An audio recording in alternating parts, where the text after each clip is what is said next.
Hola. Hola, profe. ¿Cómo va? Hola, profe.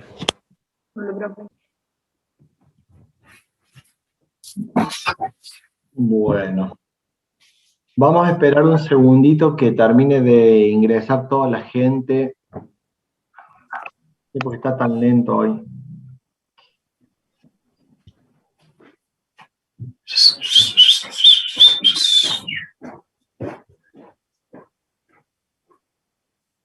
Bien.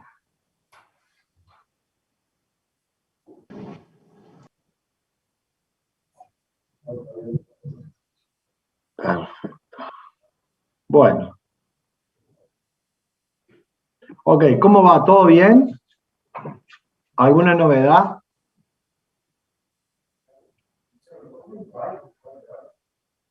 ¿En qué sentido, profe? En cualquiera, no sé. No, ¿Novedad? tuvimos una semana pesada porque estuvimos parciales full. Profe, ¿hasta Semana- cuándo dura la manteca que hicimos la semana pasada?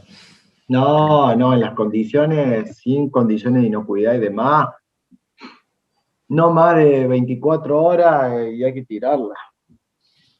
Entonces le tengo que tirar. Tirarla porque no desinfectamos las superficies, no hicimos ningún tratamiento térmico, no hay condiciones de inocuidad para mantenerla mucho tiempo. Era si la comían en el momento bien, si no, chau pote de crema. Profe, las notas de eso nos van a aparecer ahí en el Classroom. Sí, cuando las termine de corregir las publico a todas juntas. Ahora hago un comentario de lo que corregí hasta el momento. Eh, a ver, dos cosas. Hoy vamos a hacer otro práctico vía Classroom también. Dos cosas quiero volver a pedirles y enfatizar. Es, para el parcial, lo que les pido es, por favor, asegúrense de que la computadora, el celular, lo que van a utilizar para el parcial funcione y de que no va a haber retrasos a la hora de entregar, porque en los parciales no les va a aceptar que pueden entregar tarde. Directamente no les va a recibir el formulario pasada la hora de corte. ¿Sí? Entonces, lo que les pido es asegúrense de que dominan bien, de que no tienen ningún problema, se pueden crear rápidamente un formulario, mandárselo y probar a ver si anda todo. Son herramientas que hoy todo el mundo tenemos que manejar, porque no soy la única cátedra que está usando esto, y como alternativa al Moodle, que es muy complicado para todos los que no hace años que no venimos trabajando y desarrollándolo, nos va a llevar 1 o 2 años recién poder usarlo como herramienta de clase, porque lleva mucha parametrización que, bueno, no se hizo antes, pre-pandemia, y ahora imposible hacerla tampoco, dado que nosotros no vivimos de esto y no es una dedicación exclusiva la que uno tiene. Entonces, ya bastante nos cuesta laburar y mantenernos laburando, es imposible ahora dedicar el tiempo que hace falta para no solo aprender a usar la herramienta, sino las horas de parametrización que tiene, que, bueno, estando solo en la cátedra no hay forma de poder hacerlo. Así que lo que les pido es que por favor aprendan lo necesario, saquen los errores que hagan falta, pero me han llegado hasta días después eh, las respuestas de ustedes del práctico de manteca. Entonces, evidentemente ahí hay un problema que hay que solucionar, porque no es que es la mayoría tiene problema. Son pocos casos, pero bueno, habría que entender tecnológicamente qué es lo que pasa en esos casos que no permite, como el resto, entregar en tiempo y en forma. Eso por un lado. Y por el otro lado, veo que de las respuestas que corregí hasta ahora, las respuestas donde hay que hablar de interacciones, de explicar qué puede pasar, Ha costado más porque deduzco, mi conclusión es que todavía falta darle una vuelta de rosca, falta de estudio a la parte química. Entonces, por algunos que leí, evidentemente, o se malentendió en clase, o no se vino a clase, o no sé qué puede haber pasado, pero las explicaciones no están, y los argumentos no están técnicamente correctos. No es la mayoría de los casos, al contrario, es una muy chiquita minoría, pero bueno, en esos casos lo que les pediría es que también para el parcial, chicos, por favor, lean, porque de la galera no van a poder responder y el tiempo del parcial es corto como para responder si sabe. Si uno tiene que ponerse a buscar, murió. No va a poder contestar el parcial en el tiempo que está fijado.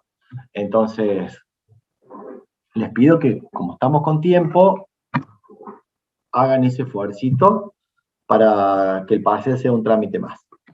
Bueno, dicho esto, vamos a terminar con el proceso de elaboración de quesos que no pudimos ver la semana pasada y después vamos a ver otra actividad práctica que es el cálculo de la composición química de los alimentos. Si ustedes agarran cualquier envase de alimentos, un paquete de lo que sea, van a ver que tiene una tabla de información nutricional. Bueno, hoy les quiero mostrar cómo se hace para calcular esa tabla cuando no tengo la posibilidad de mandar una muestra de producto al laboratorio y que me la dé a la composición por análisis.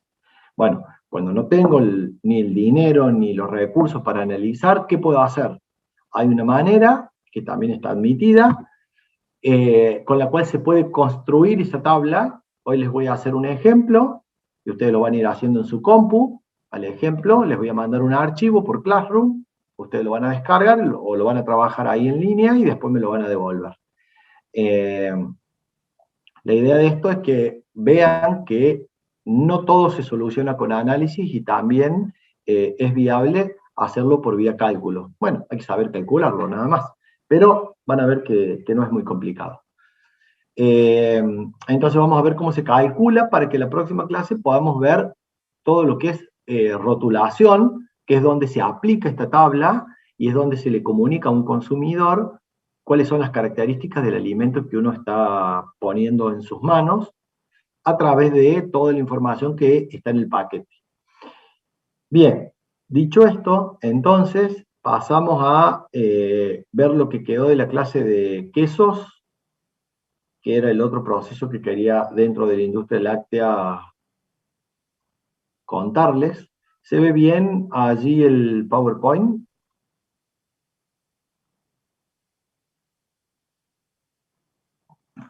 Sí, profe, ahí se ve bien. Bueno, perfecto. Voy a ocultar entonces todo lo otro, así podemos ir viendo juntos. Bueno, como les decíamos, como decíamos los otros días, la leche, al igual que todos los productos alimenticios, tienen la mayoría de todos los macrocomponentes, es decir, agua, proteínas, lípidos, hidratos de carbono, y tiene microcomponentes, como son las vitaminas, los minerales y demás, o microelementos que la componen, y todos los procesos que se pueden ver en la industria láctea para fabricar cualquiera de los productos que ustedes puedan imaginar, tienen que ver con la manipulación que yo pueda hacer de las proteínas, de las grasas o de los hidratos de carbono y de los procesos que los sometan. Entonces, si yo quiero procesos en donde tengan un protagonismo importante los hidratos de carbono, seguramente voy a estar hablando de un proceso fermentativo. ¿Por qué? Porque el único uso que tiene la industria láctea, la lactosa, es como nutriente de microorganismos que producen algún tipo de actividad biológica, metabolizándola, dando como resultado o una acidificación o una separación de proteínas o alguna modificación en los componentes de la leche que me permita obtener producto. Y el queso, particularmente, es uno de estos productos que uno elabora utilizando todos los recursos que me da la leche. Utilizando la lactosa para fermentarla y producir ácido láctico a expensas de lactosa, utilizando la proteína para coagularla y para separarla del resto de los componentes. Esa proteína que se va a coagular por un proceso particular tiene la propiedad de retener o atrapar físicamente materia grasa en la medida que va precipitando, y eso va haciendo de que pueda atrapar agua, pueda atrapar grasa y pueda formar una estructura que después de una serie de procesos se va a transformar en lo que nosotros conocemos como queso. Entonces fíjense en la definición, parte de la definición del Código Alimentario, que habla acerca de queso. Es el producto fresco o madurado, obtenido por coagulación y separación de cualquiera de los siguientes productos: leche, crema, leche descremada, total o parcialmente, suero de manteca o una mezcla de cualquiera de ellos. Es decir, siempre que haya proteína y haya grasa, junto con lactosa, yo puedo hacer distintos tipos de queso. Entonces, entendiendo la definición como un proceso de separación, básicamente, producto de la modificación de ciertas características de ese fluido, voy a ver cómo se hace el proceso de fabricación de queso. Para poder hacer esto, simplemente voy a recordar esa diapositiva, a ver, que habíamos visto antes, en donde, a ver, paso que no la encuentro, acá. Esta diapositiva, que había dos características importantes acá. Una, la micela de caseína, que era la principal proteína de la leche, tenía una estructura en donde estaba constituida la micela por submicelas, que era cada una de estas pelotitas, y a su vez lo que mantenía unida a todas estas pelotitas era un enlace fósforo-calcio. Acá es donde está el calcio, el famoso calcio de la leche. Pero, si mirábamos esta diapositiva, que también habíamos visto la semana pasada, veíamos que el calcio tiene un equilibrio dinámico dependiendo del pH del medio. Entonces, fíjense que en la medida que el pH sube, el calcio pasa de calcio micelar a calcio iónico, y en la medida que el pH baja, el calcio iónico que está en el medio vuelve a la micela como calcio micelar. Esto es un equilibrio dinámico que se va estableciendo en función del pH del medio. Para fabricar queso, yo parto de una leche entera, estandarizada, y esta leche estandarizada tiene un pH de 6,8, 6 y pico, que es el pH normal de una leche recién ordeñada. Pero a partir de ahí va a sufrir un proceso fermentativo, y ese proceso fermentativo va a dar como resultado un descenso de pH y un aumento de la acidez, y ese descenso del pH va a hacer que el calcio, ¿sí?, que está de forma iónica, pase a calcio micelar.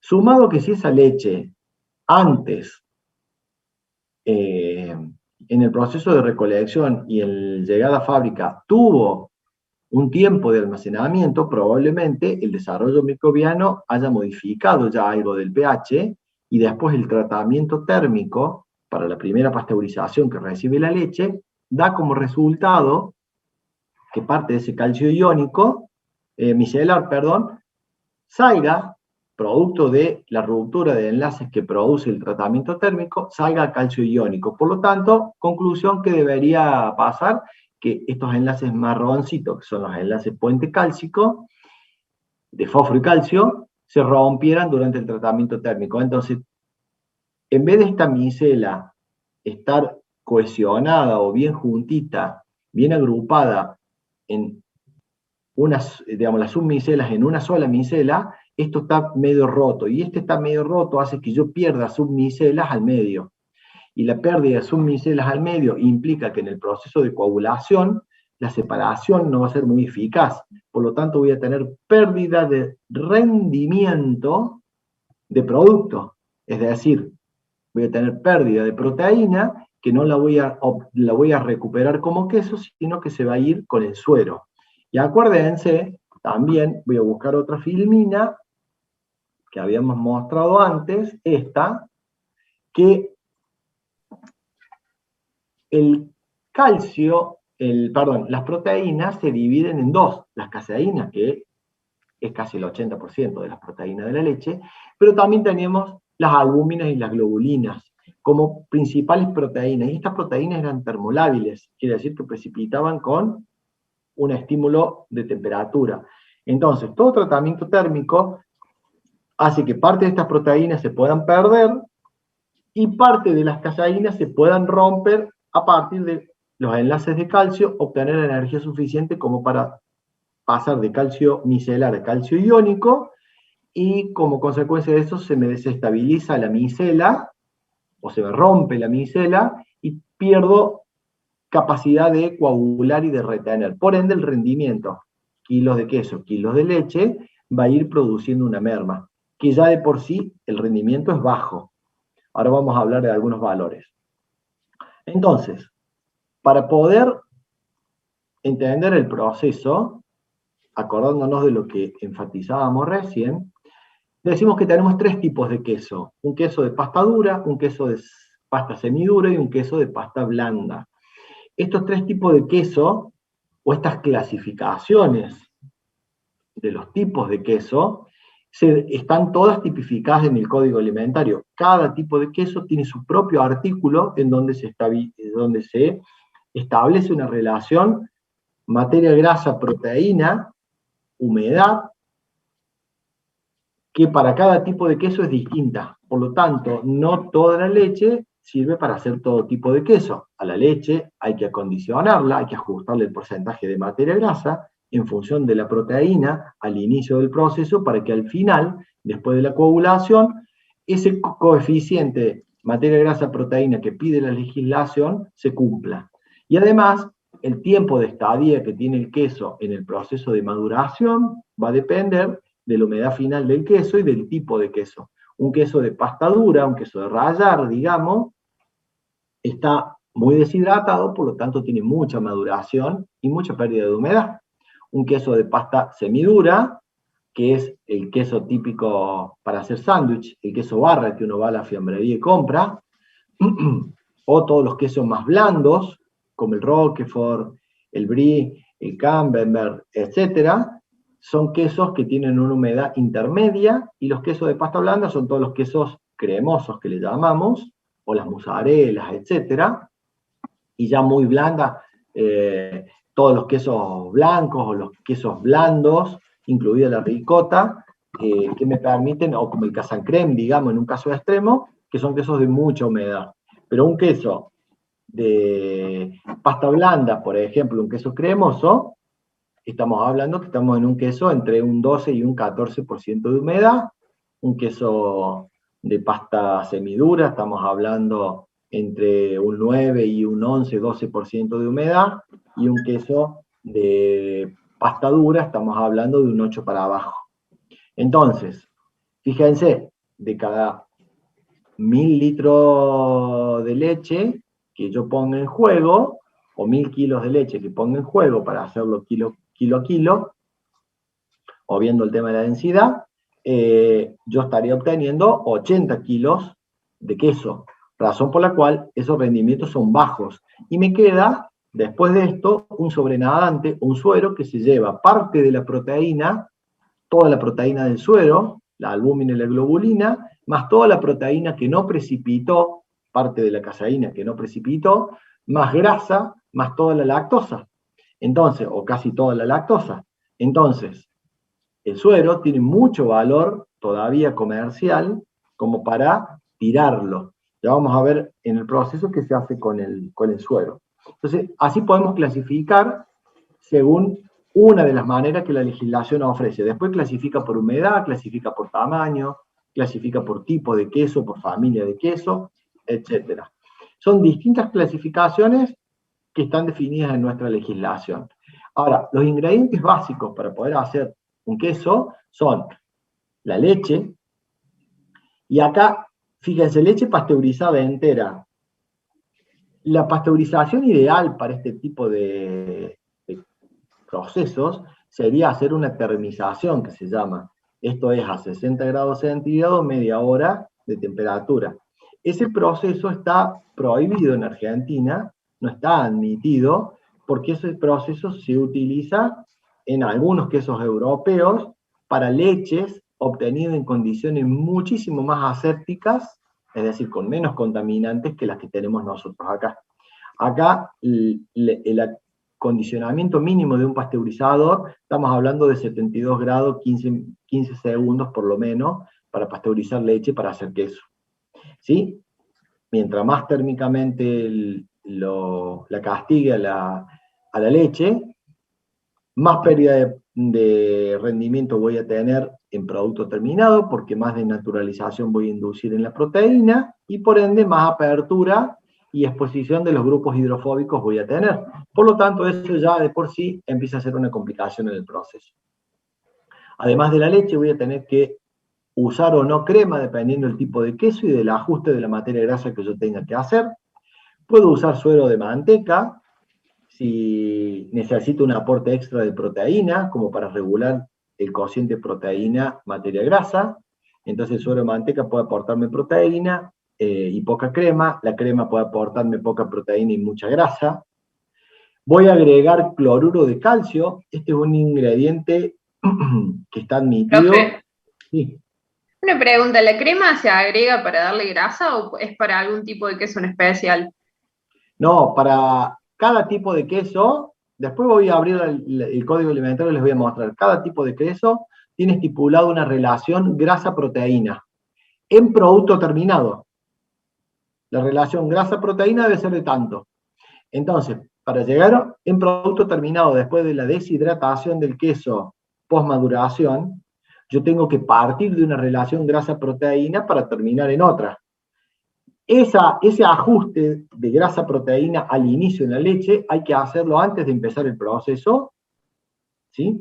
Y dependiendo cómo venga la leche y la composición química de la leche, yo tendré que agregar o más proteína, que en ese caso agrego suero de manteca, o más crema, que en ese caso agrego materia grasa.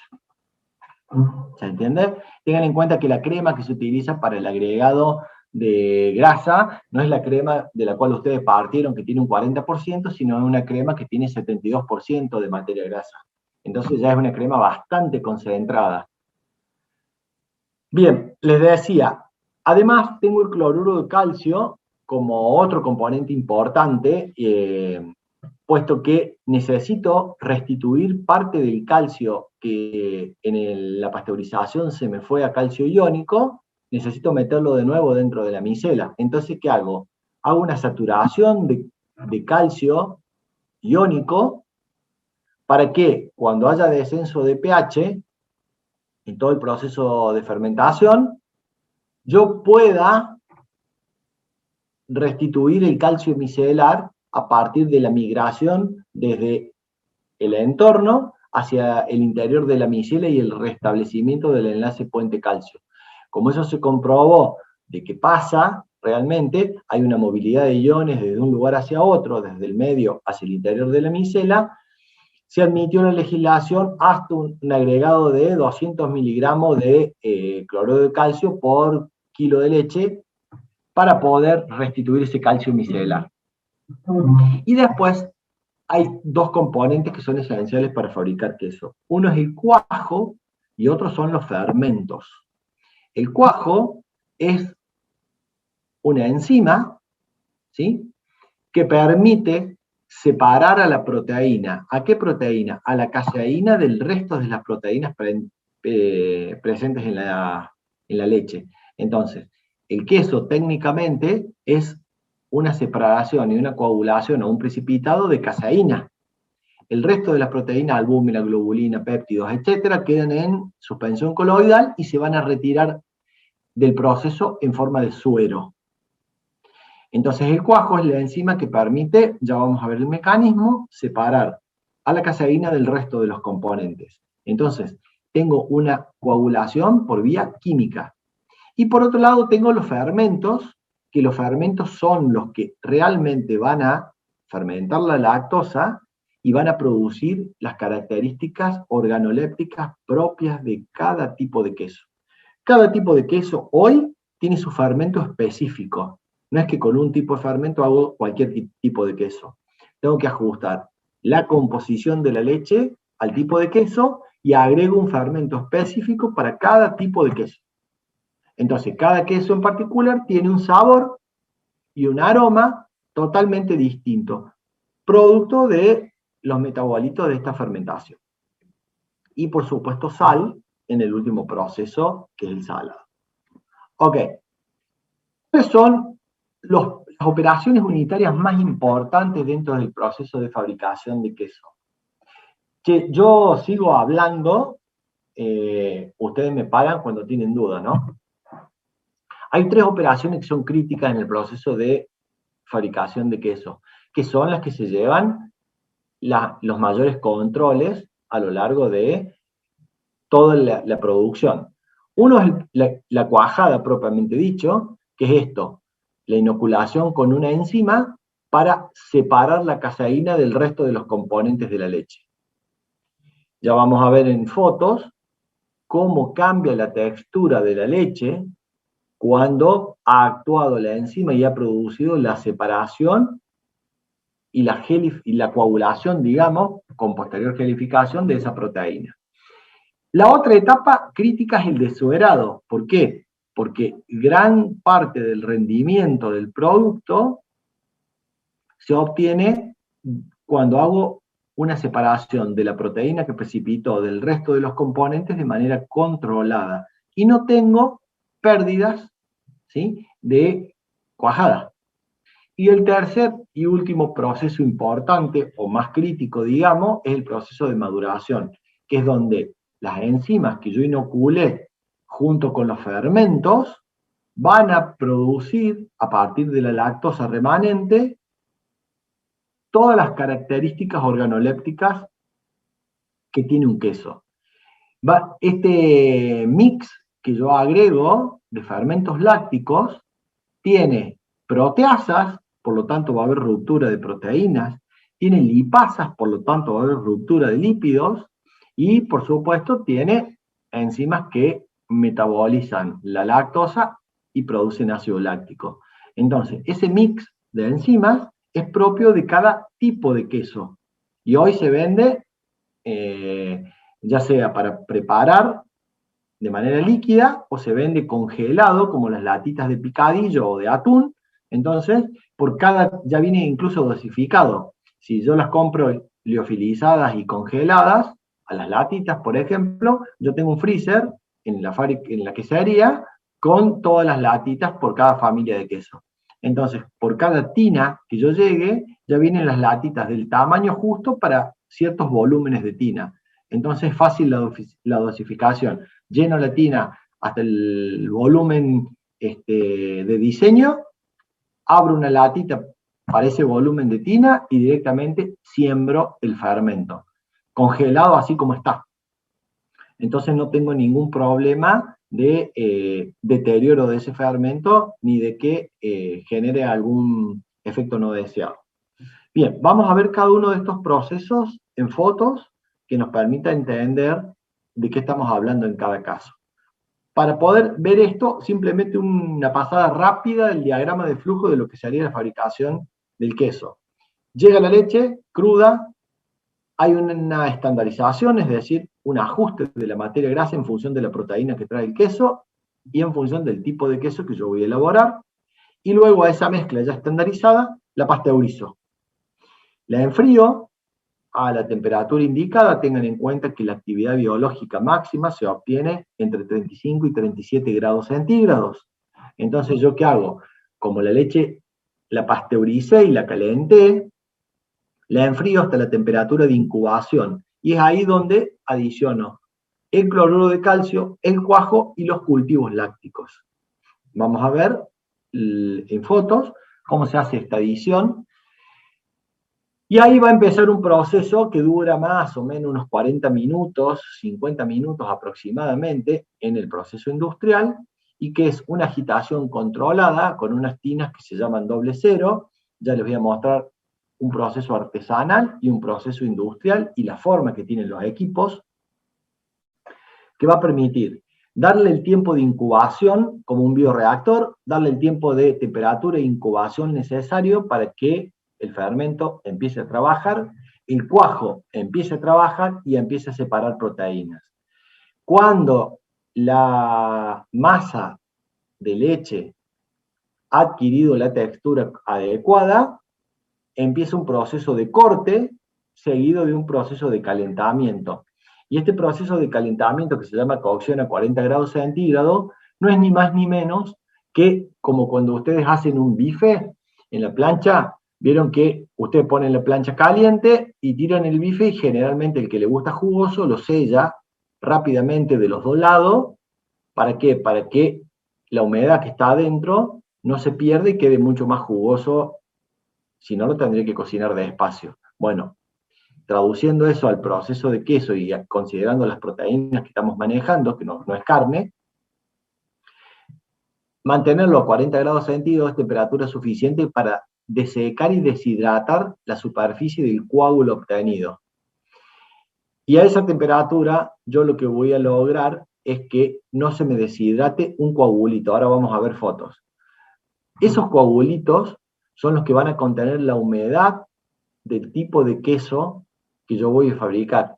Y esos coagulitos, dependiendo del agua que tengan, y el tamaño del queso que yo vaya a fabricar, es el tiempo de maduración que me van a determinar en cámara hasta que el queso esté en condiciones y llegue a la humedad mínima requerida por la legislación para poder ser comercializado. Entonces, acá hay un proceso que es el proceso, como decíamos, crítico de coagulación, donde se dan varias cosas: la adición de los cultivos, la coagulación, el corte y la cocción. Todo esto lo vamos a ver en fotos para que lo entiendan. Simplemente hago un repaso rápido. El proceso después que sigue es la separación del suero, y una vez que separé el suero ya me quedo con la masa que yo le llamo cuajada, que la voy a transformar en queso. Esa masa cuajada va a ser introducida en un molde, va a ser comprimido para que ese molde se deshidrate físicamente y empiece todo un proceso enzimático que va a lograr compactar esa masa junto con las enzimas que siguen trabajando y generando ácido láctico a expensas de la lactosa residual. Por lo tanto, el pH va a seguir descendiendo. Una vez que ya tenga la masa compactada y la forma del queso en cuestión, lo voy a salar, lo voy a envasar y lo voy a madurar. O dependiendo el tipo de queso, ya ahora vamos a hablar en detalle, puedo hacer estos procesos al revés. Lo voy a salar, lo voy a madurar y después lo voy a envasar. El queso cáscara colorada, cáscara negra, fíjense que es un queso que tiene una película superficial como si fuera un látex, un vinilo, ¿sí? Que es una pintura en realidad con la cual se pinta el queso una vez que ha concluido el proceso de maduración. Distinto es el queso cremoso o el queso de barra que ustedes compran en la fiambrería, en donde el queso fresco se envasa al vacío dentro de esa bolsa plástica y se madura dentro de la bolsa. Entonces, cada tipo de queso tiene un proceso de maduración distinto. Puede ser descubierto en cámara o puede ser dentro del envase ya definitivo. Eso es por tipo de queso, no hay una única regla. Razón por la cual yo acá lo que voy a estar jugando es en un equilibrio iónico entre el calcio que entra y que sale con las demás variables. Y en la medida que el pH vaya bajando producto de la acidificación, vamos a ver que esta caseína va a ir cobrando formas distintas. Para decirlo en términos concretos, lo que les voy a mostrar primero es un proceso artesanal de elaboración de queso. Esto es fotos de los famosos quesos de la sierra, esos que ustedes van por la ruta y ven colgaditos ahí en los puestitos al lado de la ruta. que se llaman quesos artesanales, que no provienen de ninguna fábrica, ¿no? Esto es una secuencia fotográfica de uno de los tantos casos que hay en nuestra realidad, ¿no? Fíjense, tengo la leche, tengo un termómetro que me permite tener más o menos una apreciación de temperatura, y acá voy a adicionar el calcio, el cuajo y el fermento propiamente dicho. Simplemente fíjense una olla con la leche y un batidor. Voy a mezclar. Entonces, ¿qué va a pasar acá? Yo voy a tener un proceso de cuajada producto de la actividad enzimática de una enzima muy particular que se llama quimosina. Esa enzima quimosina proviene o provino de un lugar particular que es el primer, el ganado, los rumiantes en general tienen muchos estómagos. El primer estómago de cualquier rumiante, ¿sí?, tiene en gran concentración una enzima que se llama quimosina. Nosotros también, como mamíferos, la tenemos. ¿Por qué? Porque es la enzima que permite digerir y metabolizar la leche, que es el primer alimento que teóricamente cualquier mamífero recibe en los primeros días de vida o en los primeros meses de vida. Entonces, en el caso de los rumiantes, tienen esta enzima en el primer cuajar, y este cuajar es súper importante porque es lo que se usó, al igual que la vejiga de los animales, en la Era Media, como depósito de agua para transporte cuando se hacía, cuando eran nómades básicamente, iban siguiendo el pastoreo del rebaño. Entonces, ¿de dónde sacaban elementos para transportar agua y elementos para transportar los alimentos? De ciertos tejidos de los animales. Entonces, la vejiga era uno de los que se usaba como bolsas de agua, o hoy los que hacen running y demás, los famosos camelback, usaban la enzima, y para transportar leche, muchas veces, usaban el primer estómago de los animales, que también tiene las características de tener como una bolsita. Se dieron cuenta, por accidente, todo por accidente, de que poniendo la leche ahí, dejándola un tiempo, la leche se cuajaba, se coagulaba.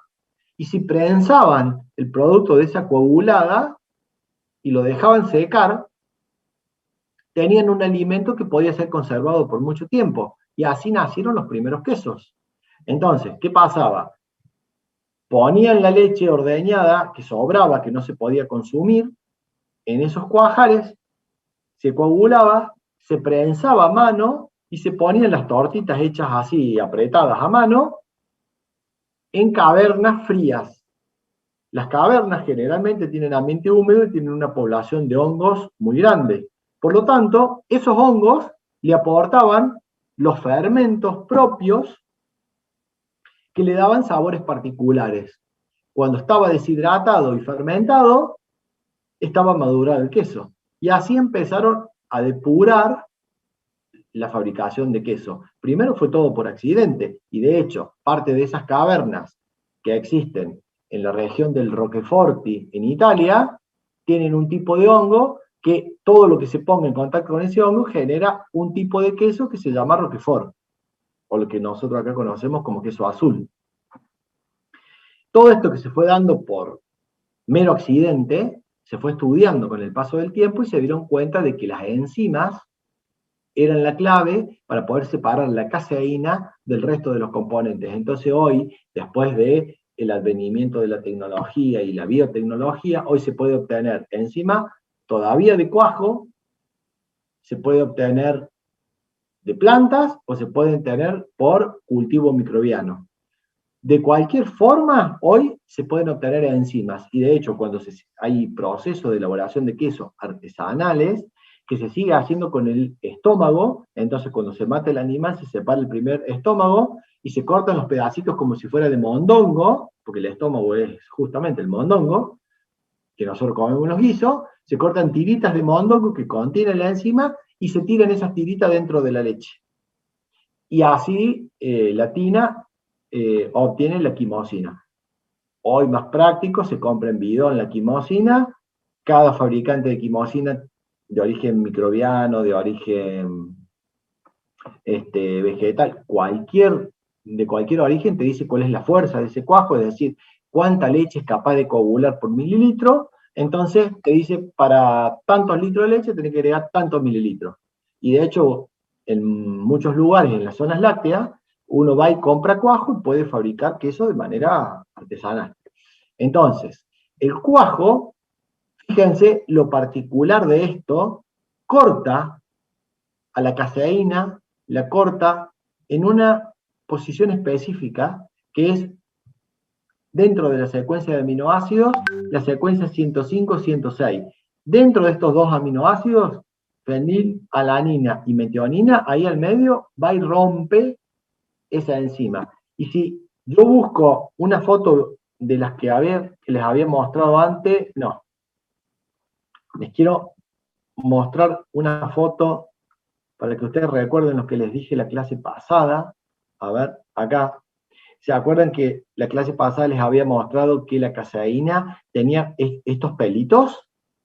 Y que estos pelitos era un hidrato de carbono que permitía establecer muchos enlaces puente hidrógeno y era como el cable que une la lámpara con el techo. Era lo que permitía establecer interacciones puente hidrógeno con el agua y permitía que la proteína estuviera solvatada y por ende en suspensión coloidal. ¿Qué hace la quimosina? ¿Qué hace esta enzima? Va y corta este pelito. Separa exclusivamente este pelito. Por lo tanto, es como depilar a esta, si vale el término, es como depilar a esta micela y por lo tanto cortarle todas las posibilidades de establecer enlace puente hidrógeno con el agua. Al no poder solvatarse, no se mantiene más en suspensión coloidal y por lo tanto por gravedad precipita. ¿Se entiende? Ahora nos vamos a volver a donde estábamos. Por ende, el mecanismo de acción es el siguiente. Yo tengo la micela de caseína, que tiene todos estos glicomacropéptidos, y que generalmente las proteínas rodean a la materia grasa. Cuando yo agrego el cuajo, se rompe justo el enlace y se separa este glicomacropéptido, dando como resultado la coagulación de la proteína. Pero esa proteína empieza a interaccionar, al no poder interaccionar con el agua, empieza a interaccionar entre sí mediante los enlaces iónicos y los enlaces covalentes, razón por la cual atrapa físicamente a la grasa. Y el esquema, más o menos, que produce y que se ha visto en muchos estudios de micrografía electrónica, es que queda esto así. Queda la grasa rodeada y atrapada por una proteína. Esa proteína lo que va a ir haciendo, primero está muy hidratada, muy llena de agua, y después con el paso del tiempo y el proceso de corte, se va a ir rompiendo y liberando esta agua que queda atrapada entre la proteína y la grasa. Y voy a exudar ahí el suero. Por lo tanto, me va a quedar a la proteína rodeando la materia grasa, que la va a retener o atrapar físicamente en este gel, si se quiere, que es la estructura de la cuajada. Entonces, para verlo en términos prácticos, a ver, fíjense, yo tengo una leche fluida que al cabo de unos 15 minutos empieza, si le quiero meter el dedo, empieza a tener esta textura tipo flan. Esta textura, fíjense que con el paso de los minutos se va poniendo cada vez más sólida, hasta que llega un momento que es como una goma. Yo la toco, y si no le hago mucha presión o no tengo las uñas largas, digamos, no la puedo perforar. Entonces tengo la sensación como que estoy empujando un globo. Ese es el punto en el cual toda esa masa líquida que puse en la olla se me terminó solidificando y es como que si yo tocara un globo. Algo muy blandito, pero que siento que está lleno de líquido adentro. Entonces, ahí llegó el punto de lo que se llama el punto de corte. Entonces, el proceso de cuajado de la leche no es ni más ni menos que un proceso enzimático en el cual la enzima lo que va a producir es el corte de aquellos elementos que permiten solvatar a la proteína al no poder solvatarse va a interaccionar, en vez de proteína-agua, proteína-proteína, va a formar un gel, ese gel y esa red que va precipitando por diferencia de densidad y por la fuerza de la gravedad, va atrapando físicamente agua y va atrapando grasa. Entonces, va gelificando de tal manera que va modificando la textura y que pasa de algo muy blandito a algo durito. Una vez que llegue a esta textura, llego a la instancia del corte. El proceso de corte, industrialmente, se realiza industrialmente y manualmente, está el proceso automático, se realiza con lo que se llama una lira. Una lira es eso que ven ahí. Es una cuerda de acero inoxidable, tipo cuerda de piano, digamos, sobre un marco, y lo que voy a hacer es peinar la superficie. Lo voy a cortar en sentido longitudinal, en sentido transversal, y lo voy a cortar en capas, en fetas. De esa manera, lo que voy a producir son, acá lo estoy cortando de manera artesanal en la olla en la cual estaba haciendo el queso, con un cuchillito, y fíjense que a la medida que corto, de tener una textura totalmente firme, aflanada, empiezo a tener, en la medida que corto, líquido sobrenadante. Y tengo pequeños coagulitos y empiezo a ver líquido sobrenadante. Y si sigo avanzando con el proceso de corte, acá tengo la cuajada propiamente dicha. ¿Qué es la cuajada? Son estos granitos, ¿sí?, de proteína coagulada con grasa retenida y líquido retenido, que en la medida que yo lo siga rompiendo voy a ir liberando cada vez más líquido. Entonces, se dice que el corte es crítico para el proceso y para el rendimiento. ¿Por qué? Porque, ¿cómo sé cuánto tengo que cortar? Bueno, dependiendo cuánto quiera deshidratar el producto final. Si yo voy a cortar el granito para hacer un queso de pasta húmeda, es decir, un queso cremoso, voy a cortar el granito máximo del tamaño de la uña grande del dedo. ¿Sí? La uña del dedo grande, perdón. Ese, como referencia, es el tamaño de corte, que sería algo aproximado a lo que estamos viendo acá en esta imagen. Si yo quiero cortar un queso para fetear, un queso tipo barra, y voy a tener que cortar el tamaño aproximado de un granito de maíz. Y si yo quiero hacer un queso de rallar, un queso que va a estar muy deshidratado y que va a tener mucho tiempo de estacionamiento, tengo que cortar esto al tamaño de un granito de trigo, ¿sí? Para tener como 3 tamaños de referencia: trigo o arroz, maíz, y el tamaño de la uña del dedo grande, o el dedo gordo. Entonces, esos son tamaños de referencias que me permiten saber cuánta humedad le voy a dejar a la cuajada antes de la prensada. Esta humedad, lógicamente, va a ir disminuyendo en la medida que lo corte. Mientras más lo corte, más proteína voy a romper físicamente, por lo tanto, más agua voy a liberar.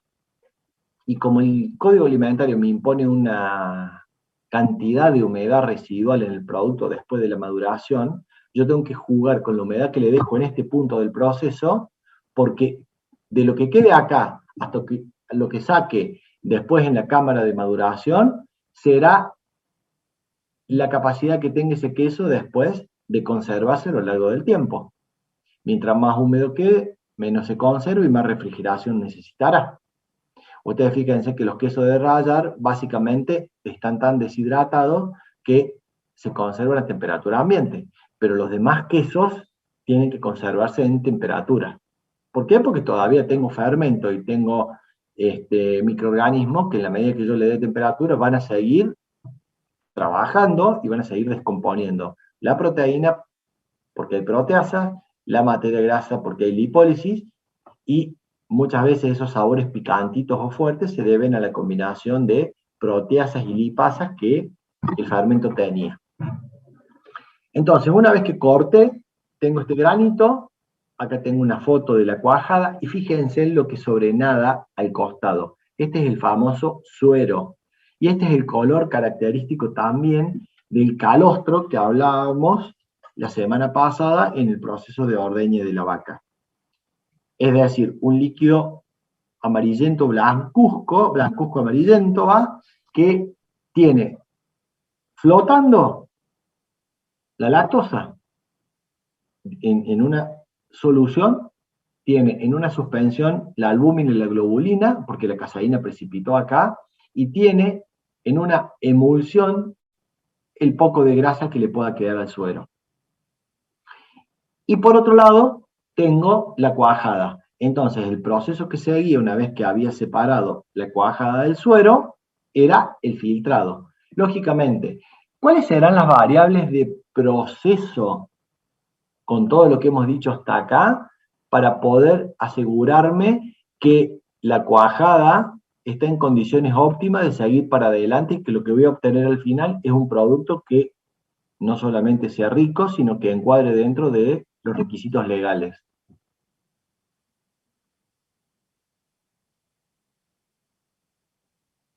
Profe, el tema de cuando se hace el cuajo, supongo que será la concentración de la enzima y la temperatura, porque hay control de Bien, temperatura perfecto. si se trabaja. Para no vayas tan rápido, la concentración de la enzima, perfecto. Hay una proporción de enzima litros de leche que hay que respetar. Bien. La temperatura, ¿por qué? Y porque se trabaja con algo biológico, siempre que trabajas con algo biológico, tenés que controlar la temperatura. Si le doy de menos, ¿qué pasa? Y la enzima no se activa, es como un catalizador. ¿Puede Bien. ser? O el proceso es demasiado lento y pierdo por turno de trabajo ciclos o batch de producción. Y si le doy de más, ¿qué pasa? Y mato la enzima.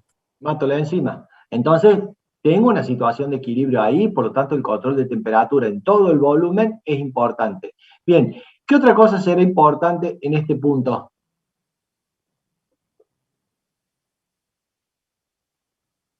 Bien, el pH va a producir algo importante. Si me vuelvo rápido a esta imagen, ahora voy a volver a otra imagen. Fíjense, ¿no? Cuando hay calentamiento, hay pérdida de proteína, hay pérdida de calcio, pero cuando hay acidificación, hay restitución de calcio, hay restitución de proteína. Por lo tanto, el descenso de pH que voy a ir logrando producto de la fermentación, que empieza también junto con la cuajada, va a hacer que el calcio ese que agregue como cloruro de calcio se restituya a la micela. Y por lo tanto, exista más agregación. Tengan en cuenta que es como pegar las pelotitas se van pegando entre sí mediante los enlaces que pueden establecer tanto los iónicos como los covalentes entre cadenas de proteínas, y esto va dejando regiones que van atrapando grasa, ¿sí? Bien, fíjense las condiciones de proceso, por eso la pasé rápido esta filmina, ahora me vuelvo, fíjense las condiciones de proceso en los cuales yo debería trabajar esto. Fíjense que por debajo de 20 grados centígrados, el proceso de la cuajada es muy lento, pero por encima tengo diferentes temperaturas en función de la cuajada que yo quiera obtener.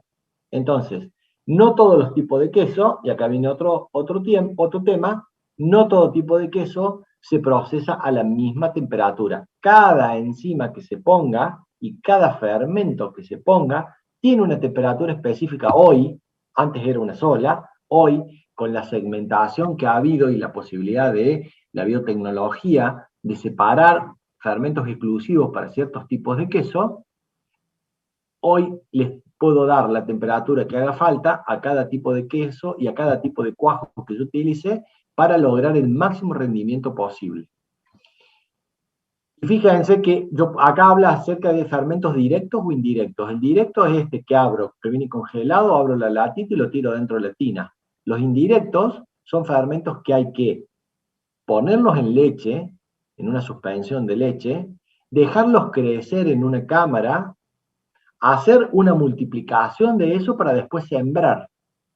¿Sí? Entonces, los indirectos ya tienen otra manera de trabajarlo y tienen, a su vez, más condicionantes. Entonces, como tienen tantos parámetros de control, la industria cada vez más tiende a eliminarlo. ¿Por qué? Porque tengo que tener una persona dedicada exclusiva a fabricar el fermento. Así como en las panaderías tengo que tener una persona exclusiva dedicada a conservar la masa madre, con la cual voy a inocular con levadura todos los pastones de harina que yo haga, acá es exactamente lo mismo. Entonces, para ahorrarse la industria todo un proceso que es el cultivo de fermentos por vía indirecta, hoy se utilizan y han desarrollado muchos fermentos directos. Por supuesto, no tienen el mismo sabor, no tienen el mismo aroma, ni tampoco tienen la misma fuerza de coagulación los directos que los indirectos, pero terminan siendo mucho más rápidos y reducen costos. Por lo cual, la industria se ha volcado masivamente al fermento directo. Bien, una vez que tengo la cuajada, tengo una variable más, que ¿cuál será? Mirando esto.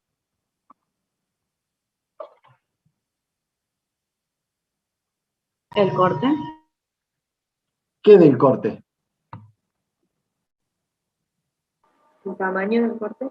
Bien, el tamaño del grano. El tamaño del grano va a condicionar la humedad residual y por lo tanto va a condicionar el tipo de queso que obtenga al final. Tamaño más grande, quesos más húmedos. Tamaño más chiquitito, quesos mucho más deshidratados y secos. Por lo tanto, más compactos y más duros. ¿Sí? Entonces, es súper importante acá dos cosas. El tamaño promedio del grano y la homogeneidad del tamaño del grano. Porque de acá surge que esto es un grano bien formado, pero tranquilamente este chiquitito que está acá en la palma de la mano solito, está al borde de lo que se considera una miga. ¿Vieron que ustedes cuando comen un pedazo de pan, cortan una rodaja de pan, y tengo la rodaja por un lado, separada del resto del pan, y tengo las migas que caen? Bueno, las migas son ese molidito chiquitito que produce enormes pérdidas en la industria láctea. Entonces, cortar parejo implica minimizar las migas, ¿sí? Porque las migas, dependiendo con qué filtre y cuál sea mi método de filtrado, puede generar grandes pérdidas. Imagínense que si en promedio, para un queso de pasta blanda, estoy hablando del 10% de rendimiento, y yo le digo que con las migas se me puede ir un 2%, ese 2% implica muchísima plata, ¿sí? Piensen lo que vale un kilo de queso, perder un 2% no es muy grato para nadie. Entonces, homogeneizar el tamaño de corte es una preocupación también, que cuando se hace a mano y de la manera tradicional, esta artesanal, es imposible tener un tamaño homogéneo, ¿no? De grano. Desuerado es otra... Profe, Sí. me quedó una duda cuando habló sobre el tema de la acidificación. ¿Cuál era la función de la acidificación? ¿Restituir la Primero, la enzima? acidificación hace un descenso de pH. El descenso de pH favorece, acuérdense, va cambiando el punto isoeléctrico de la proteína. Va llegando, va camino al punto isoeléctrico de la proteína a acidificar la leche. Por lo tanto, favorezco la agregación proteína-proteína. Por lo tanto, favorezco la aglutinación y voy a favorecer después la coalescencia de, y la gelificación de esta proteína en la masa.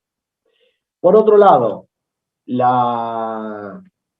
descenso de pH va a favorecer la conservación del queso, porque si sobrevivió algún patógeno, ya le va a ser complicado la reproducción de ese patógeno por hostilidad del medio, digamos, pese a tener los nutrientes.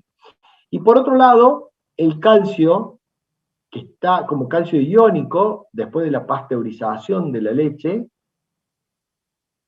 sumado al calcio que yo le agregué para generar una tensión osmótica en el medio, va a hacer que con el descenso de pH se vuelva a meter dentro de la micela, restableciendo la unión y el puente cálcico entre submicelas.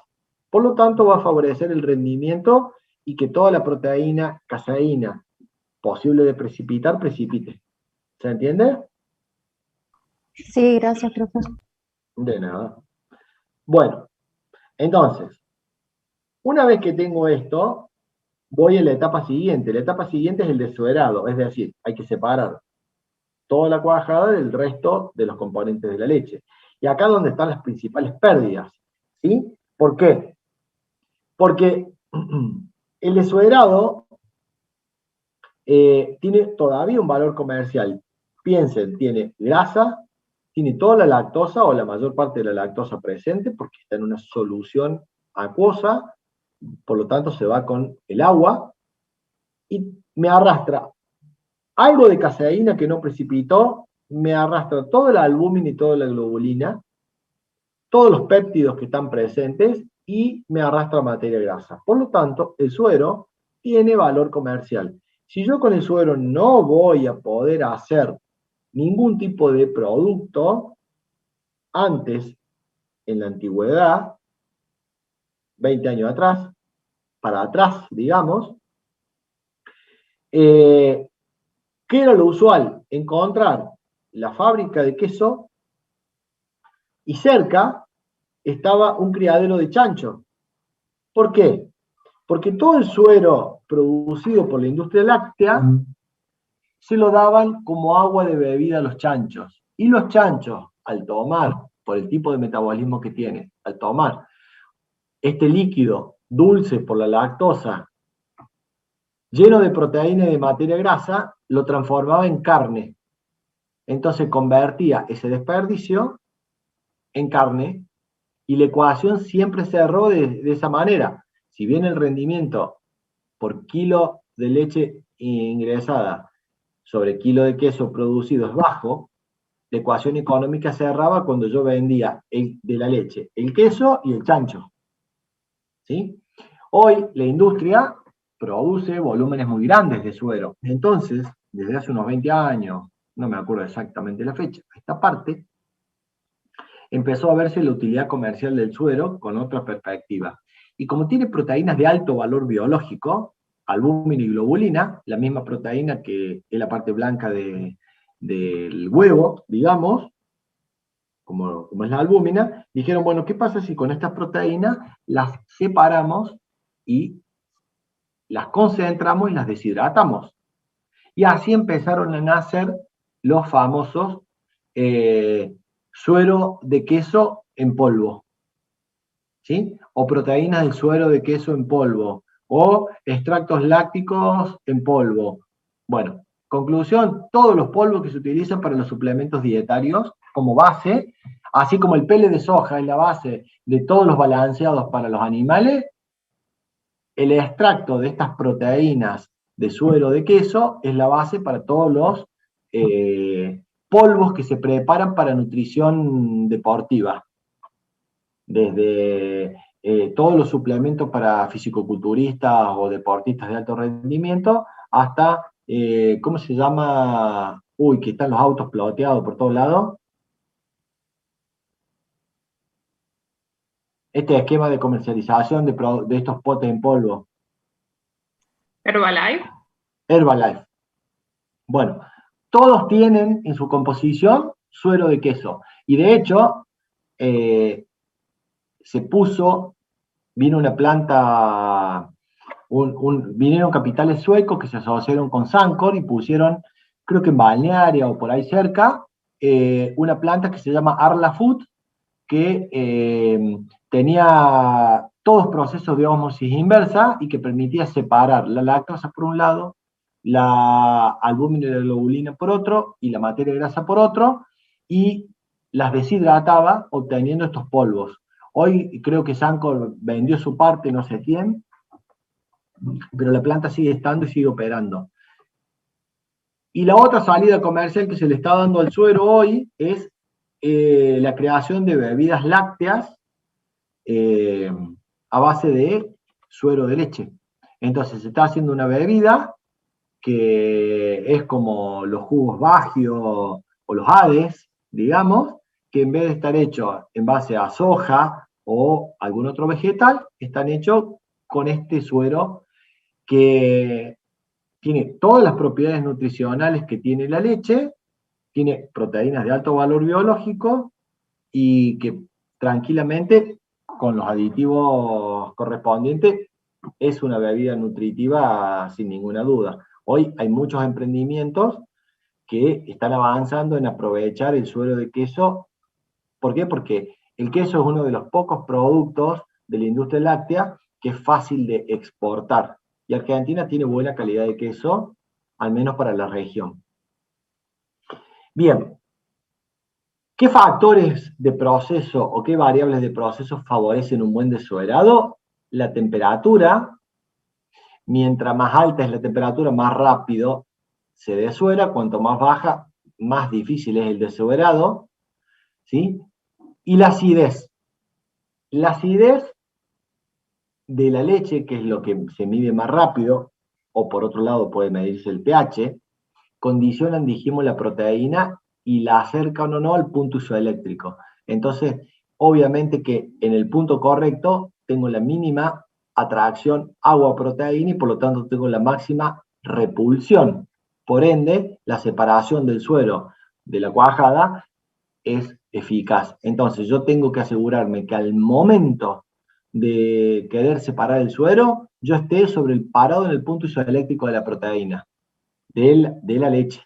Entonces la cuajada tiene que estar, y el medio líquido tiene que estar justo en el punto isoeléctrico. Si está en ese punto más, punto menos de pH,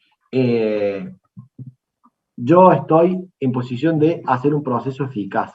Obviamente, todo esto se controla en la industria. En la práctica, miren cómo se desuera, ¿no? Y esto que ustedes ven acá es lo que pasa en tantísimos lugares donde se hacen quesos artesanales, ¿no? Acá, a fuerza de colador, se va separando el suero del precipitado de la cuajada que produce la leche. Fíjense también las condiciones higiénicas en las cuales yo estoy elaborando el producto, ¿no? Fíjense, con una curita, esto puede haber tenido un tajo, puede haber tenido una infección, un montón de cosas que si uno lee las buenas prácticas de manufactura que vamos a ver más adelante, miren el piso, las paredes, las condiciones higiénicas del que manipula, los utensilios. Bueno, nada de esto cumple con lo que hoy la industria y la legislación considera como buenas prácticas de manufactura. Pero no podemos negar que es una realidad y que se da. Una vez que tengo la cuajada, yo puedo o salarla y compactarla, si lo hago de manera artesanal, o salarla, compactarla primero y después salarla. Son dos formas que permiten obtener dos sabores distintos y orientan la fermentación de manera muy distinta. Entonces, el suero, el salado, es una operación importante y ha sido objeto de muchas controversias, puesto que cómo gano peso en el queso con un producto barato y salándolo mucho. Mientras más salado, la sal no cuesta, el kilo de sal no cuesta lo mismo que el kilo de queso. Entonces, si yo puedo agregarle más sal, puedo tener un rendimiento un poquito mejor y aparte retengo más agua, producto de la tensión que eso genera en la masa del queso. Ahora, el queso tiene ciertas características. Me voy a pasar una filmina y después me voy a volver sobre esa. Fíjense acá un salado directo sobre la cuajada, que queda como una ricota hasta este punto. Yo directamente lo salo. Y ahí lo que voy a hacer es, lo voy a moldear o lo voy a compactar. Es decir, fíjense cómo lo pone en un lienzo, en un recipiente, y le hace presión con lo que tiene. Un frasco de separador, dos gomitas, dos palitos, y ese es el prensador de queso que tiene. El lienzo hace de colador, el tarrito en el cual está este lienzo debe estar perforado, y acá abajo va exudando todo el suero. A ver, si yo lo llevo a un proceso industrial, fíjense cómo es esto, ¿no? Acá tengo la tina, acá ya estoy al punto de corte, ya tengo la textura esta flanada, liro, como vemos acá tengo ya una lira mecánica, que esta es distinta, esta es manual, esta es mecánica. Fíjense que acá ya tengo dos peines que van girando en sentido circular y van produciendo el corte. Y acá estoy moldeando ya de manera industrial. Tengo moldes plásticos, que también contienen un lienzo, y que este molde permite rellenarlo con cuajada y prensarlo. Cada molde de estos, dependiendo de la forma que tenga, redonda, cuadrada, rectangular, etcétera, la forma que tiene el queso no es la forma del queso, es la forma del molde en el cual la cuajada se compactó. Entonces, hasta este punto la cuajada puede adoptar la forma que yo le quiera dar dependiendo del molde que tenga. Acá tengo quesos circulares, acá tengo quesos cuadrados. Y fíjense que están nadando en una salmuera. Esta es la otra forma de salar, por inmersión. Acá, en procesos artesanales, conviene salar directamente a mano sobre la cuajada, pero en procesos industriales eso es inviable por los volúmenes que se están manejando. Imagínense que la Paulina tiene un montón de tina de 30.000 litros. Si en promedio rinde el 10%, tengo 3.000 kilos en cada batch que voy produciendo cada 40 minutos. Imposible salar de manera pareja y homogénea ese volumen de queso por la cantidad de tinas que ellos tienen, que van constantemente sacando. ¿Cómo hago eso? Entonces salo en una salmuera saturada. Es decir, voy a generar un saladero, ahora vamos a ver algunas imágenes de un saladero, que me va a permitir generar un concepto de salado distinto. Una cosa es salar de manera directa y después compactar la masa dándole la forma de queso, y otra cosa es tener el queso compactado y tener que sumergirlo en una salmuera concentrada. ¿Qué creen ustedes que va a pasar cuando un queso con casi nada de sal, que es la sal que trae con la leche, digamos, yo lo meto en una salmuera concentrada al 21% de sal, al 24% la sal precipita, al 21% está saturada? ¿Qué creen que va a pasar con el queso? Puede ser que deshidrate, profe, un poco. Bien, el queso sin duda se va a deshidratar por la gran tensión osmótica que va a haber. O sea, humedad del queso va a querer salir a compensar la gran concentración de sal que hay afuera, como lo mismo pasa en la membrana celular. Por lo tanto, el queso se va a deshidratar. Y cuando salga la humedad, ¿qué va a entrar?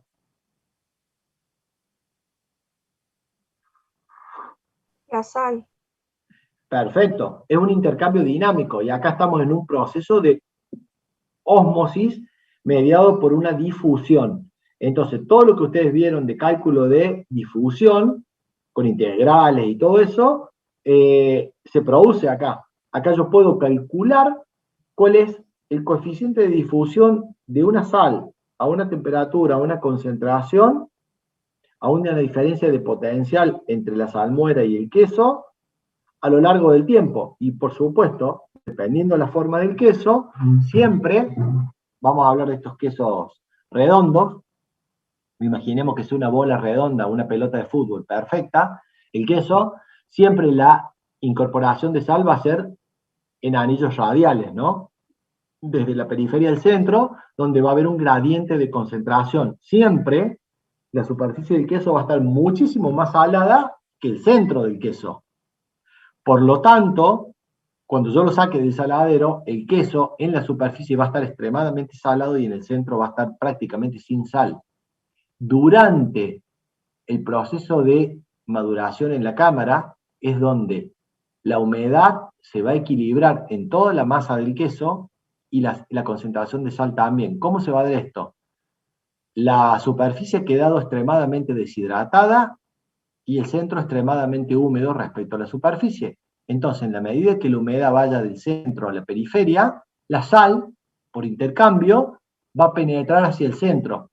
Y a un X tiempo de almacenamiento, que es mínimo el tiempo legal que está estipulado para cada tipo y tamaño de queso, yo voy a lograr equilibrar la humedad y la concentración de sal en toda la masa. Entonces, ese fenómeno difusional es el que va a desarrollarse junto con el fenómeno biológico que produce el fermento que agregué allá en la tina, ahora durante el almacenamiento en la cámara, empieza a trabajar, empieza a hacer la proteólisis, la lipólisis, y va generando todos los ácidos orgánicos que le van dando el sabor característico a cada tipo de queso. Y por supuesto, si el tipo de fermento que agregué, además, tiene bacterias productoras de gas, va a formar los ojos correspondientes a los quesos con ojo. Entonces, todas esas características de textura que uno percibe cuando corta un queso, todas las características organolépticas y la presencia o no de ojos, junto con la homogenización de la concentración de sal en toda la masa del queso, se van a producir durante la maduración en la cámara. Por eso los quesos cremosos tienen 45 días de maduración en cámara, los quesos blandos, o semiblandos, perdón, tienen entre 45 días y 3 meses, dependiendo del tamaño y el tipo de queso, y los quesos de rallar tienen a partir de 6 meses para arriba. Acá van a ver cámaras donde se acondicionan los quesos y se favorece el proceso de deshidratación, por un lado, de homogenización de la humedad y de la concentración de sal en el interior del queso, como así también el desarrollo de los compuestos propios, producto de la acción de los fermentos. Si todo eso pasa en una cámara, ¿cuáles serán las variables de proceso de la cámara?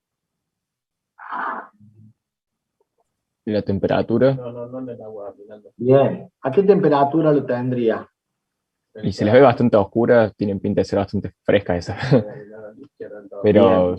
tiene que ser la temperatura a la cual se produzca la proteólisis y la lipólisis por las enzimas que le habíamos puesto Entonces, antes. cada tipo de fermento tiene su temperatura óptima en función de la combinación que tenga. Tengo que seguir la especificación del fabricante y poder conseguir la cámara, mantenerla a esa temperatura. Por otro lado, también tengo otro tema. Para que se me dé ese fenómeno de acondicionamiento osmótico y por difusión, que entre la sal y que salga la humedad. ¿Qué rol juega la humedad ambiente de la cámara en relación a la humedad de la masa del queso? Y el gradiente de humedad que tiene desde el centro a la periferia, ¿no?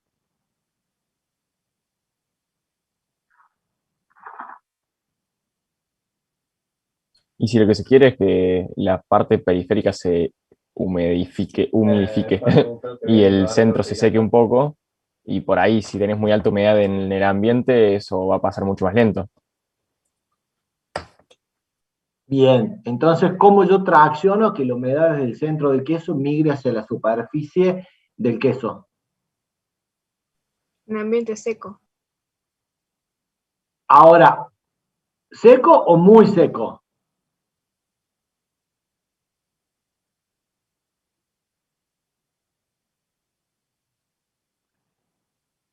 ¿Qué pasa cuando ustedes ponen un pedacito de queso descubierto sin ningún tipo de protección en la heladera y lo dejan un par de días?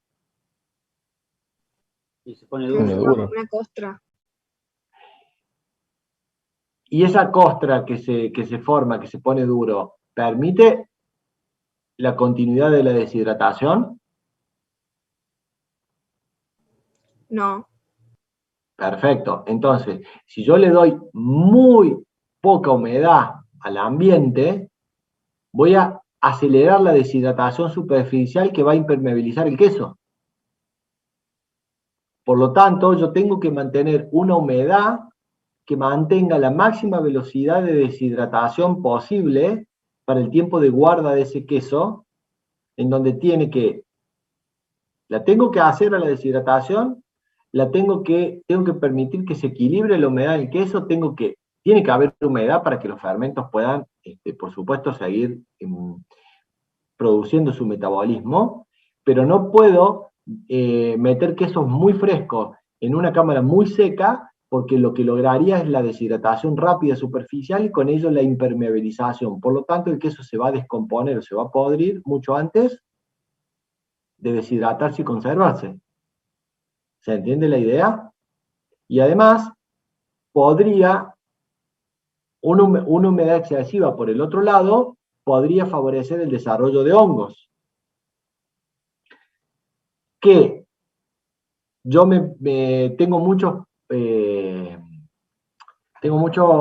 controles en el proceso para no perder las miguitas que decíamos, y de pronto se me llena de hongo en la superficie un queso almacenado en la cámara, y después para poder salvar ese queso, tengo que cortarle o rasparlo, sacándole centímetros de capa al queso, razón por la cual ahí pierdo mucha más plata que la que perdía antes con las miguitas, porque acá ya le agregué todo el valor posible al queso y estoy en las últimas etapas del proceso de fabricación. Por ende, las cámaras se cuidan mucho de que no se contaminen con hongos ambientales que después se depositen en el queso y deterioren el producto, y yo tenga que, para salvar el queso, pelarlo, entre comillas. Ese pelado se hace en un torno. ¿Vieron cómo se moldean las vasijas de barro en un torno en un plato giratorio? Bueno, de la misma manera se pone la horma de queso y con una cuchilla se va desde la periferia hacia el centro, y así se pela el queso cuando tiene hongo, una horma de queso cuando tiene hongo superficial. Bien, esto vendría a ser el proceso completo ya tendiendo a la industrialización. Tambo, tina con cuajada, bombeo de la cuajada a una mesa desuradora, llenado de molde, tapado de molde, prensado industrial de molde. Fíjense que pongo muchos quesos y después con un cilindro neumático le meto presión compactando todo esto y permitiendo que el fluido y el suero exudante caiga, desmoldeado, salado, y esto directamente a la cámara. Ahora vamos a ver los equipos industriales que permiten obtener este tipo de queso. Fíjense antes, esta es una foto de cómo era antes. Fíjense en los procesos manuales. Había una tina donde se volcaba el cuajo, el fermento, se tiraba manual, se mezclaba manual, se mezclaba automáticamente, y se ponía un anillo, que era como los marcos de bordar, con un lienzo, y se pescaba literalmente como si fuera un medio mundo, se pescaba la cuajada. Se extraía de la tina, se ponía en moldes de madera, y después se salaba en piletas por flotación. Todo este proceso que era extremadamente manual, y además había una pérdida muy grande por la gran contaminación que la madera y la manipulación de las personas generaban. Hoy prácticamente la persona no toca ni la leche ni el queso en ninguna etapa del proceso, porque todo es movido ya por máquinas en las plantas grandes, ¿no? Acá tenemos las primeras tinas que se construyeron para fabricar queso cuando salimos de la tina redondita. La primera tina se llamó doble cero. Fíjense que estas que parece un 8, acá tienen la imagen. Entonces, estas tinas tienen la ventaja de que tienen dos motorreductores, y estos motorreductores tienen lo que se llama la lira. Esa lira que si gira para un lado mezcla y si gira para otro lado corta. Tiene una cuchilla, como ven acá, que de un lado tiene filo y de otro lado tiene un espesor de pared que produce el mezclado. Entonces, si gira para este lado, mezcla; si gira para aquel lado, corta. Entonces, haciendo girar el motor para un lado o para otro, yo puedo tener ambos efectos en el proceso. Acá tengo una mesa desuradora. Hoy toda planta industrial tiene la mesa que ustedes ven acá arriba. Ya no existe más, ni incluso esta mesa, que es una mesa desuradora para una tina chica de un proceso no continuo, de un proceso discontinuo. ¿Qué se hace acá? Fíjense, se ponen todos los moldes, en este caso seguramente es un queso cremoso porque es cuadrado. Se ponen todos los moldes, acá tengo la tina que estoy haciendo la cuajada.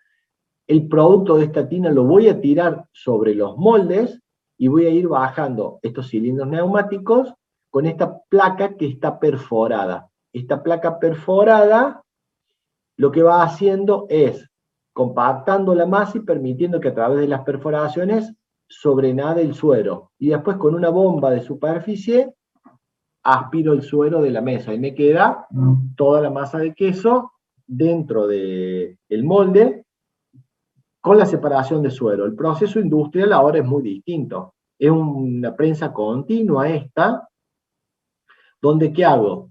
Yo puedo regular a través de este pistón, puedo regular el largo de la mesa en función del volumen a producir.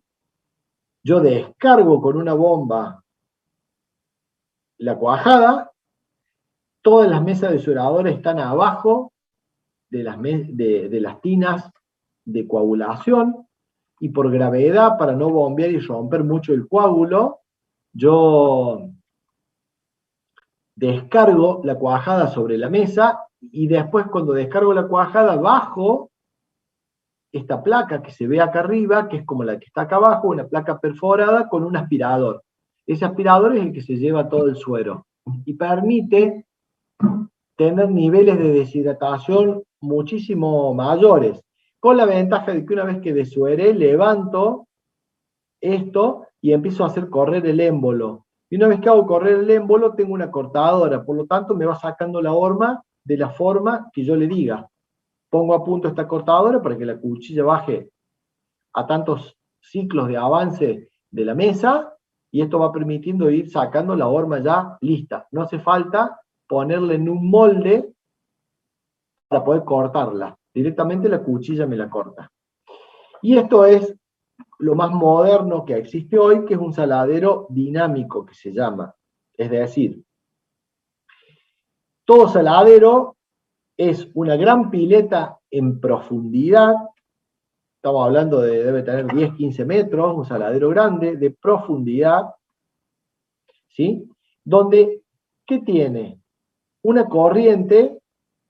Vamos a suponer que este es el lado de entrada, por donde va el mouse, por acá por el punto 1 entra el saladero, y establezco con una bomba una corriente de circulación. Generalmente entra por acá y sale por acá. Ahora, fíjense cómo es el mecanismo. Los quesos entran en este saladero y acá comienza el proceso osmótico y de difusión.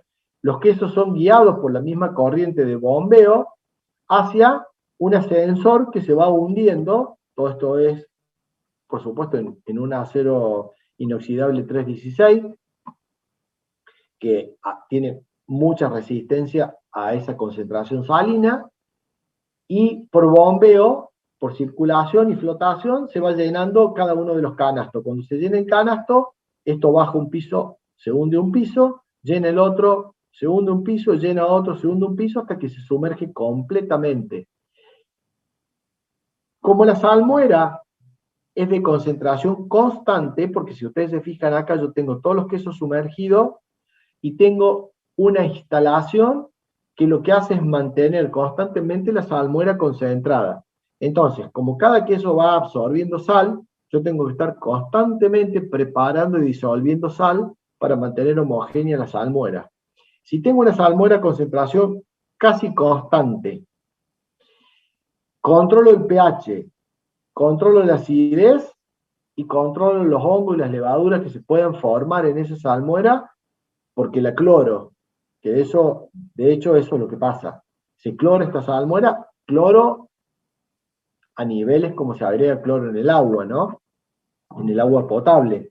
Son niveles de cloración suficientes como para evitar que hongos que pueden, o levaduras que pueden desarrollarse en concentraciones de sal extrema, se desarrollen sobre el queso y me lo descompongan, ¿no?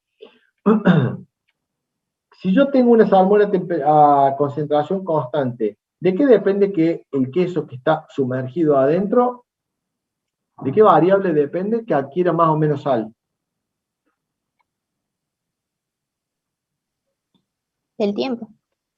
Perfecto. Entonces, el tiempo de inmersión va a condicionar mucho. Entonces, un queso que tiene mucha humedad, que puede absorber mucha sal, como es el queso cremoso, estará en promedio 4 o 6 horas sumergido.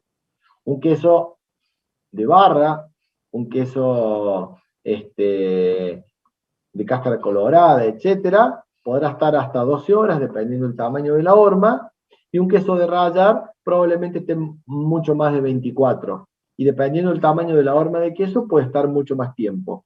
¿Cuál es la finalidad? Controlar el tiempo de residencia, el tiempo en el que la difusión va a poder incorporarle al queso la misma cantidad, la cantidad de sal establecida. ¿Y cómo hacen para controlarlo fácilmente? Agarran 2 o 3 quesos testigos, los marcan, los pesan antes de incorporarlo al saladero y los pesan después cuando lo van a sacar. Entonces, en función de la ganancia de peso, es la determinación del tiempo para saber si incorporó la cantidad de sal. Hay una tabla que dice que por hora de inmersión, y dependiendo del tipo de queso, en promedio adquiere tanta sal esa horma. Y así van controlando fácilmente el proceso de elaboración. Después simplemente lo que hacen es, van levantando el canasto y con la circulación que establece el agua, entra el agua bombeada y va sacando todos los quesos por flotación. Entonces, acá no hay manipulación ni posibilidad de contaminación del queso por la mano del hombre. Y finalmente, el gran tema acá es la cámara de maduración. Hoy la cámara de maduración tiene un diseño sanitario, todas las paredes, techos, estanterías son de materiales sanitarios, no es lo que tiene la imagen acá, no hay paredes de ladrillo visto en una cámara. ¿Por qué? Porque justamente las cámaras hoy son de paneles plásticos, lavables y desinfectables, porque lo que yo quiero es que el queso que está acá no tenga la posibilidad de desarrollar hongos, ni tenga hongos en superficie. Razón por la cual las paredes no sanitarias como estas que están acá, o como estas que vieron acá, los estantes de madera ya están siendo dados de baja en la mayoría de las queserías. ¿Por qué? Porque un estante de madera es poroso, y si anidan hongos producto de la exudación de suero, que se da normalmente en el proceso de estacionamiento del queso, estos hongos no se pueden retirar más de la madera. Una vez que colonizaron y hicieron ahí adentro una colonia, por más que yo la lave, la frote, la raspe, no puedo lograr una sanitización completa por la porosidad de la madera. Y además me genera un problema, que es la gran cantidad de productos químicos que va absorbiendo la madera con las sucesivas limpiezas. Entonces, en casos extremos, donde se las clora fuertemente a estas tablas para que no junten tanto hongo, tengo que poner un separador para evitar que el queso esté en contacto directo con esta madera, que no solo tiene hongos, sino que está impregnada de los productos químicos con los que se fue desinfectando. Conclusión, hoy se apuesta al reemplazo de madera por inoxidable o por teflón o algún plástico que sea resistente, ¿sí? Pero bueno, no siempre es posible tener la condición ideal. ¿Estamos de acuerdo hasta acá?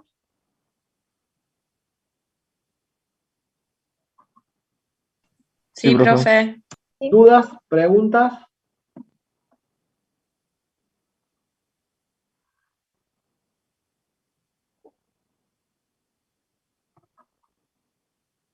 ¿Nada?